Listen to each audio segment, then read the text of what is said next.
Hello mga ka-DIY! For today's video mga ka-DIYs, of course, magtahi gihapon ta.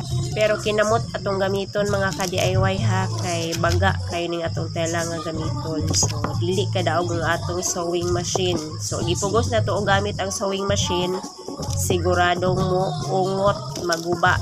Kay dili man ta pwede mo gamit og sewing machine, so magamit ta og dagom nga pang leather or kanang pang sapatos pwede sad.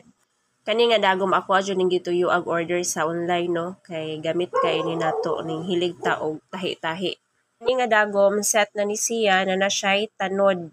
So para na siya pang sapatos nga tanod, ligon kay na siya. So dili siya basta-basta maputol. So balik ta sa atong gitrabaho no. Sa ako lagi sumpay-sumpay ang mga rag ana. So kani nga rag 3 for 100 ni siya. So napalit din ako.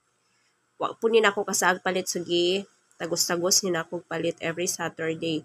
So bag-o na siya ha, gilabhan na siya nya kana ako ana na siyang gisumpay-sumpay og tahi. Amtang nagtahi ko ani no, sus naka-realize jud ko nga dili na jud lalim magtahi og may labi na jud anang tahing kinamot, so dili lalim, manakit ang imong kamot, so gipamaulan jud ko pagkahumanan ni no.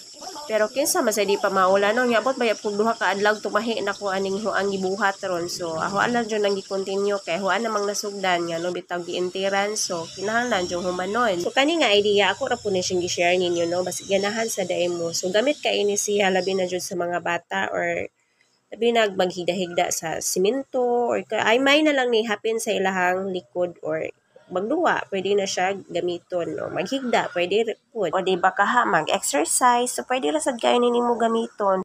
So maora to no, salamat.